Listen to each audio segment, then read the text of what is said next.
ಈ ರಾಜ್ಯದೊಳಗ ಒಂದು ಇತಿಹಾಸವನ್ನ ಬರೆಯುವಂತ ಹಿರಿಯರು ಹುಟ್ಟಿದಂತ ದಿವಸ ಇವತ್ತು.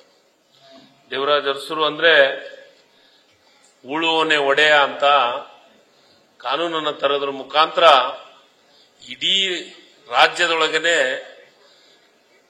ಕೊನೆ ಘಟ್ಟದೊಳಗಿರುವಂತವ್ರಿಗೆ ಒಡೆಯನ ಮಾಡಿದಂತ ಏನಾದರೂ ಇದ್ರೆ ಅದು ದೇವರಾಜ ಅರಸರ ಕಾಲ ಅನ್ನೋ ಮಾತನ್ನ ಇಲ್ಲಿ ನೆನಪು ಮಾಡ್ತಾ ಇದ್ದೀನಿ ಬಂಧುಗಳು.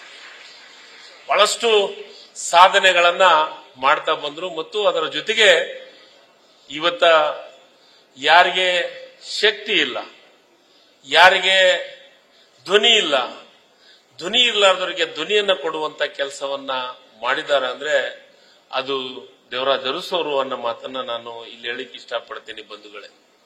ಅದೇ ಹಾದಿಯೊಳಗನೆ ಇವತ್ತ ನಾವು ಎರಡನೇ ದೇವರಾಜ ಅರಸರನ್ನ ನೋಡುವಂತ ಕಾಲ ಇವತ್ತು ನಮಗ್ ಕಾಣ್ತಾ ಇದೆ. ಯಾಕಂದ್ರೆ ಅವರ ಹಾಕಿಕೊಟ್ಟಂತ ಹಾದಿಯೊಳಗೆ ಅವ್ರಂತಾರ ಬಹಳಷ್ಟು ಕಾರ್ಯಕ್ರಮದೊಳಗ ನಮ್ಮ ಮುಖ್ಯಮಂತ್ರಿ ಸಾಹೇಬರು ಹೇಳ್ತಿರ್ತಾರೆ, ನಾವು ದೇವರಾಜ ಅರಸರಿಗೆ ಹೋಲಿಸಿದ್ರೆ ಇಲ್ಲ ದೇವರಾಜ ಅರಸರ ಬೇರೆ ನಾನೇ ಬೇರೆ ಅಂತಂದ. ಆದ್ರೆ ಅವರಿಗಿಂತ ಒಂದು ಹೆಜ್ಜೆ ಮುಂದೆ ಹೋಗುವಂತ ಕೆಲಸವನ್ನ ಇವತ್ತ ಮಾಡುವುದನ್ನ ಏನಾದ್ರೂ ಈ ರಾಜ್ಯದೊಳಗೆ ಆಗದಂತದ್ದು ಯಾವ್ದಾದ್ರು ರಾಜ್ಯ ಆದ್ರೆ ಅದು ಕರ್ನಾಟಕ ರಾಜ್ಯ, ಮೊಟ್ಟ ಮೊದಲನೇ ರಾಜ್ಯ ಅನ್ನೋ ಮಾತನ್ನ ಇಲ್ಲಿ ಹೇಳಿಕ್ ಇಷ್ಟಪಡ್ತೀನಿ ಬಂಧುಗಳೇ. ಯಾಕಂದ್ರೆ ಯಾರಿಗೆ ಧ್ವನಿ ಇಲ್ಲ ಅವರಿಗೆ ಧ್ವನಿ ಕೊಡುವಂತ ಕೆಲಸವನ್ನು ಮಾಡಿದ್ದಾರೆ, ಯಾರಿಗೆ ಊಟ ಇಲ್ಲ ಅವರಿಗೆ ಊಟ ಕೊಡುವಂತ ಕೆಲಸವನ್ನು ಅನ್ನ ಕೊಡುವಂತ ಕೆಲಸವನ್ನು ಮಾಡಿದ್ದಾರೆ. ನಾನು ಬಹಳ ವಿಶೇಷವಾಗಿ ಕೆಲವೊಂದಿಷ್ಟು ವಿಚಾರಗಳನ್ನು ಪ್ರಸ್ತಾಪ ಮಾಡ್ತಾ ಇರ್ತೀನಿ. ಕರ್ನಾಟಕ ಅಂತ ಹೆಸರಿಟ್ಟು 50 ವರ್ಷ ಆಯ್ತು. ಇದಕ್ಕೆ ಕರ್ನಾಟಕ ಅಂತ ಹೆಸರಿಟ್ಟವ್ರು ದೇವರಾಜ ಅರಸವರೇ. ಆ ಒಂದು ಕಾರ್ಯಕ್ರಮ ಮಾಡಬೇಕು 50 ವರ್ಷ ಆದತ್ನಾಗ ಹಿಂದಿನ ಸರ್ಕಾರದವ್ರು ಮಾಡ್ಲಾರ್ದನೆ ಬಿಟ್ಟಾಗ ಮುಖ್ಯಮಂತ್ರಿಗಳು ಬಂದು ಒಂದೇ ಮಾತು ಹೇಳಿದ್ರು, ಸಿದ್ದರಾಮಯ್ಯ ಸಾಹೇಬರು ಕರ್ನಾಟಕ ಅಂತ ಹೆಸರಿಟ್ಟು 50 ವರ್ಷ ಆಗಿದೆ, ಇಡೀ ವರ್ಷದ ಕಾರ್ಯಕ್ರಮ ಮಾಡಬೇಕಂತಂದು ಅದ ಜವಾಬ್ದಾರಿಯನ್ನು ಕೊಟ್ಟು ಇಡೀ ವರ್ಷ ಕಾರ್ಯಕ್ರಮ ಮಾಡುವಂತ ಕೆಲಸವನ್ನೇನಾದ್ರೂ ಮಾಡಿದ್ರೆ, ಮತ್ತೆ ಕರ್ನಾಟಕವನ್ನು ನೆನಪು ಮಾಡಿಸುವಂತ ಕೆಲಸವನ್ನೇನಾದ್ರೂ ಮಾಡಿದ್ರೆ ಅದು ಸನ್ಮಾನ್ಯ ಸಿದ್ದರಾಮಯ್ಯ ಸಾಹೇಬರು ಅನ್ನೋ ಮಾತನ್ನ ಇಲ್ಲಿ ಹೇಳಿಕ್ಕೆ ಇಷ್ಟಪಡ್ತೀನಿ ಬಂಧುಗಳೇ. ಬಹಳ ಮುಖ್ಯವಾಗಿತ್ತು. ಇದಕ್ಕೆ ಪ್ರತಿ ವರ್ಷ ನಾವು ದೇವರಾಜ ಅರಸರ ಪ್ರಶಸ್ತಿಯನ್ನು ಕೊಡುವಂತ ಕೆಲಸವನ್ನ ಮಾಡ್ಕೊಂತ ಬಂದಿದ್ದೀವಿ. ನಮ್ಗೆಲ್ಲರಿಗೂ ಅದಕ್ಕೆ ಈ ಸತೆ ನಮ್ಮ ಹಿರಿಯರಾದಂತ ದ್ವಾರಕಾನಾಥ್ ಅವರ ಅಧ್ಯಕ್ಷತೆಯೊಳಗ ಒಂದು ಸಮಿತಿಯನ್ನ ಮಾಡಿದ್ವಿ.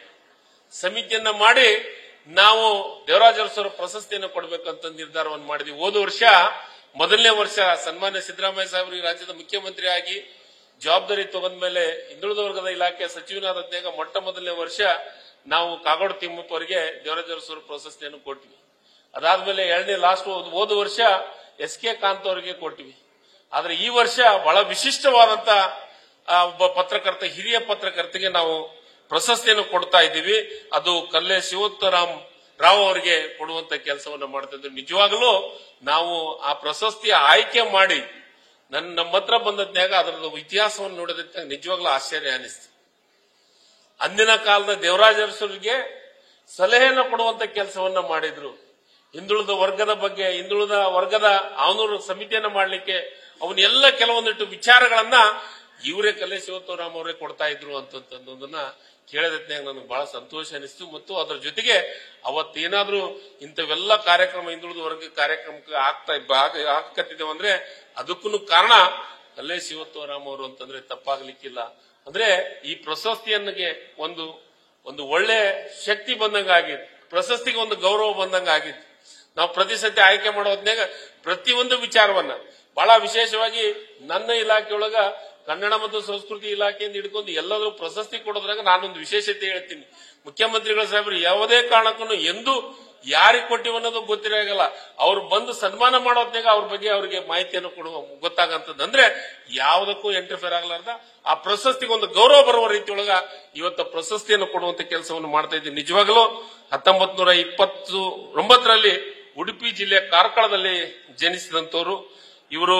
ವಿಶೇಷವಾಗಿ ಪತ್ರಕರ್ತರಾಗಿ ಏನೋ ಸಂಯುಕ್ತ ಕರ್ನಾಟಕ ಇರ್ಬೋದು, ಬೇರೆ ಬೇರೆ ಪತ್ರಕರ್ತರ ಕೆಲಸವನ್ನ ಮಾಡೋದ್ರ ಮುಖಾಂತರ ನವಭಾರತ ಒಂದು ದಿನನಿತ್ಯ ಪತ್ರಿಕೆಯನ್ನ ಪ್ರಾರಂಭ ಮಾಡಿ ಅವತ್ತಿನ ಯುಗದೊಳಗ, ಅವತ್ತಿನ ಕಾಲದೊಳಗ ಹಿಂದುಳಿದವರಿಗೆ ಅವಕಾಶ ಸಿಗಬೇಕು, ಅವರಿಗೆ ಧ್ವನಿ ಆಗಬೇಕು ಅಂತ ದೇವರಾಜ ಅರಸರ ಜೊತೆಗೆ ಧ್ವನಿಗೂಡಿಸಿದಂತ ಅಂತ ಹಿರಿಯರಿಗೆ ಇವತ್ತ ಹಂತವನ್ನ ಪಾಲನೆ ಮಾಡುವಂತ ಮುಖ್ಯಮಂತ್ರಿಗಳ ಮುಖಾಂತರ ಅವರಿಗೆ ಪ್ರಶಸ್ತಿ ಕೊಡಿಸುವಂತ ಕೆಲಸವನ್ನ ಇವತ್ತು ಆಗ್ತಾ ಇದೆ. ನಿಜವಾಗಲೂ ನೆನಪಿರುವಂತ ಇತಿಹಾಸವನ್ನ ಬರೆಯುವಂತ ದಿವಸ ಅಂದ್ರೆ ತಪ್ಪಾಗಲಿಕ್ಕಿಲ್ಲ ಅನ್ನೋ ಮಾತನ್ನ ಇಲ್ಲಿ ಹೇಳಲಿಕ್ಕೆ ಇಷ್ಟಪಡ್ತೀನಿ. ಬಂಧುಗಳೇ, ಬಹಳ ವಿಶಿಷ್ಟವಾದಂತ ಈ ಕಾರ್ಯಕ್ರಮ ಮತ್ತು ಈ ಕಾರ್ಯಕ್ರಮದಲ್ಲಿ ಸನ್ಮಾನ್ಯ ಮುಖ್ಯಮಂತ್ರಿಗಳು ವಿಶೇಷವಾದಂತಹ ಆಸಕ್ತಿಯನ್ನು ತೋರಿಸಿ ನನಗನ್ಸಿದ ಮಟ್ಟಿಗೆ ದೇವರಾಜ ಅರಸು ಅವರು ಅದಕ್ಕೆ ಮಾತಾಡ್ತಾ ಹೇಳ್ತಾ ಇದ್ವಿ ನಾವು, ದೇವರಾಜ ಅರಸು ಅವರು ನಡೆದು ಬಂದ ಹಾದಿ ಅಷ್ಟೇ ಅಲ್ಲ, ಅವರು ಮಾಡೋದಕ್ಕಿಂತ ಒಂದ್ ಹೆಜ್ಜೆ ಮುಂದೆ ಹೋಗಿ ಕೆಲಸವನ್ನ ಮಾಡುವಂತದ್ದನ್ನ ಇವತ್ತು ಈ ರಾಜ್ಯದೊಳಗೆ ಆಗ್ತಾ ಇದೆ ಅಂತಂದ್ರೆ ನಿನ್ನೆ ಒಂದು ಐತಿಹಾಸಿಕ ನಿರ್ಧಾರವನ್ನು ತೆಗೆದುಕೊಳ್ಳುವಂತ ದಿವಸ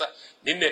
ಇವತ್ತು ನಿಜವಾಗಲೂ ಎಲ್ಲ SC ಸಮುದಾಯಗಳು ಇವತ್ತು ವಿಶೇಷವಾಗಿ ಮುಖ್ಯಮಂತ್ರಿಗಳಿಗೆ ಮತ್ತು ಉಪಮುಖ್ಯಮಂತ್ರಿಗಳಿಗೆ ನಮಗೆ ಅಭಿನಂದನೆಗಳನ್ನು ಹೇಳುವಂತ ದಿವಸ. ಯಾರಿಗೂ ಅನ್ಯಾಯ ಆಗಲಾರದಿದ್ದಾಗ ನ್ಯಾಯವನ್ನು ಕೊಡಿಸುವಂತ ಕೆಲಸ ಇವತ್ತ ಆಗಿದೆ.